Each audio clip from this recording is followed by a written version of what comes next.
But that is kind of the way things have gone. But the thing is that people can't get away. We're stuck. We're stuck with social media. We're stuck with YouTube. We're stuck with mobile phones and everything like that. Why? Because we're addicted. We are addicted. Now, this is something that I don't know whether you'll know this. Some of you will say you do. Some of you will actually know it, but some of you won't, and I'll tell you anyway. There's a chemical released in the brain when you do things like take drugs, drink alcohol, gamble, things like that. It's called dopamine. Now, dopamine is a very, very highly addictive drug, and it's released it's like a pleasure drug, and it's released when you gamble, when you drink, when you take drugs, when you smoke a cigarette, things like this. Them times when you might be stressed, so you light up a cigarette and you get that hit of nicotine, and you're like, oh, needed that. Or when you've had a bad day at work and you put some, you have a quick alcohol, get some alcohol in the glass and just quick hit of that, and it hits you, you're like, oh, bad day, needed that, Or you get that high on drugs. Dopamine. Well, what's also been proven is that social media can also cause a brain to release dopamine. And it comes from when you get things like a like on your video, a retweet, or, like a like on your YouTube video, or followers or subscribers. When you see these things going up and getting better, you get nice comments, and you get you get a hit of dopamine. This is true. If you think, honestly, you can look now, just do a search, something like social media and dopamine. You'll find that there's actually been proven tests about it and everything. You do get a hit of dopamine. Now, the thing is, we have age regulations for gambling, taking drugs, and for gambling, drugs, and alcohol, but we have no age restriction for social media, even though it does release that same chemical called dopamine, which is, as I said, highly addictive. Which is why you see these days everybody lives on their mobile phone. Or like you walk. I've seen people. This is true. I've walked past the bus stop when kids are going to school, and they actually stood like next to each other, all looking at the phones. Not one of them talks to each other. And I actually remember one laughing and said to the child next to him, that were funny, because they were actually both on Facebook, right? And instead of talking to each other, they're putting posts on each other's wall on Facebook, but they stood next to each other. And it's like, that were crazy for me, because it's like, well, why not just talk to each other? And I've seen this a lot. You'll see like a group of kids that are out together, and they're all there clicking on the phones, checking it every so often to see if they got a like on their latest tweet or whatever, or if their followers went up, because it gives that hit of dopamine. Now, of course, you don't get that so much when you start to already know the outcome of something. It's because you don't know the outcome. Yeah, you could say that, well, the outcome with drugs is you'll get high, but it's the feeling of high that brings, it's the release of getting the hit of the drug that brings in the dopamine. Then you get the high. Because you finally got it, like you finally, got your cigarette, or you've got your alcohol or whatever. It's that kind of that little bit before, that kind of pleasure of getting it and just starting to take it. Well, that's where the dopamine kind of hit comes in, if I remember reading about it right. And yet, like I say, we have no age restriction for social media, even though it is releasing this highly addictive drug called dopamine. And that is what is hooking people and children and things like that. Like when you go to the table, I've got, when my cousin, I went to see my cousin just not long ago, he's got 3 kids, and we're sat at the table, we're having a meal, and 2 of the kids were on their mobile phones. The food's in front of them, and they're just tapping away on mobile phones. Just don't know what they were doing, but they were texting or whatever, or they were on Facebook or Twitter or something, but they were on something, and they were just going away. And the parents never said anything, because they're used to it too. That is social. That is society. That is where society has gone now. So we tend to be almost at the point now where we're just completely forgiving of that kind of thing. I mean, personally, I don't like to see it, but that's just me. I'm not trying to be unpopular, but personally, when it comes to a dinner table, I believe no phones at the dinner table, get them away, because this is where the family gets round. We have a chat, we talk, we have some family time while we eat. It's a social thing. It's part of the family circle. But yet you see it so many times where the kids are on the tablets or the mobile phones or whatever, and they just stuck to it. They don't say a word. Nobody says a word to each other. They just every so often disconnect the hand from the mobile phone to get a fork full of food, shove it in the mouth, put the fork back down, then they're back to tapping again. And this is why. Because we are addicted. People charge their phones in their bedrooms. Why? Because the very second you wake up, what's the first thing you do? You pick up your phone. We in a short time opening your eyes, you pick up your phone and have a look. What's happening? What's happening? Who's tweeted? What Instagram pictures have been put up? Who's been on my Facebook wall? That's what we do.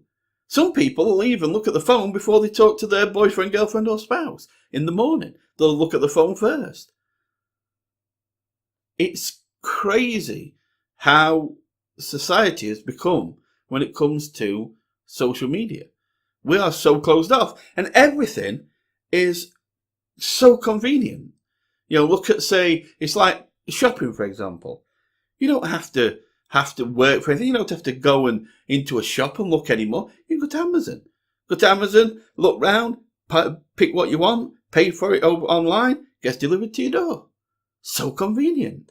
You don't have to go out. You don't have to interact with anyone. You don't nod somebody as they walk by and go hello or anything like this. You don't hold the door open for somebody and make their day a bit brighter. You don't talk to the person who's serving you and all this. There's none of that anymore. It's just go to the shops. And you can go to the shops online, pay for it, and it's delivered to your door. It's like TV. No longer you don't need to go to the cinemas anymore. Because you can watch everything online. It's all there. I mean, yeah, people do go to the cinemas, but you can to the cinema still, but you don't need to. You wait long enough, it comes online. It's like TV series. You don't even need to wait weekly anymore. You can just binge watch the whole season. Or in some cases, if it does come on weekly, just wait till the season's done, then just binge watch it all. People do that. Because you've got things like Netflix and Amazon Prime and all that. They can, you can binge watch these TV series. And look at dating. You don't have to get to that point anymore where you have to use that highly trained skill. When you first talk to that girl or boy or whatever, you're like, hi. All scared and nervous. You don't need to use that highly trained skill on anyone anymore. No, now you just swipe right. You've got a date. That's where we are. That's how easy it is to do everything. And it just carries on. So the more people can do these things, the more we become closed off to what life is. We close ourselves off. We put ourselves in our own personal bubble but we connect that bubble to YouTube. We connect that bubble to Facebook, Instagram, Twitter, and all these other places because we don't need to be outside this bubble. We can be in this own little bubble when we've got our mobile phone, our iPad, whatever, and we can connect to these places, but we can stay in our bubble.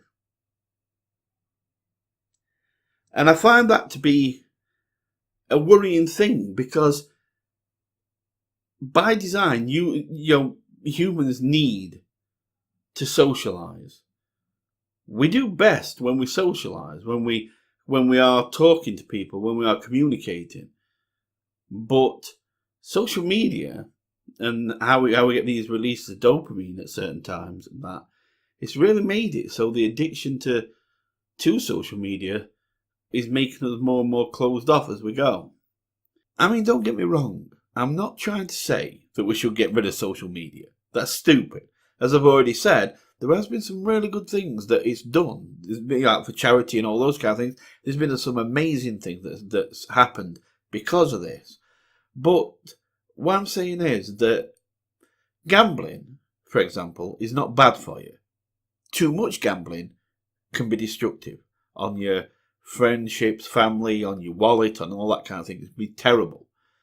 Drinking is not bad for you. Too much drinking can tear apart your insides. Moderation. That's the thing I'm trying to say. For me, it's moderation. People don't need to bring a mobile phone to the dinner table. If you're all sat around having your dinner, having food, then you sit round and have food.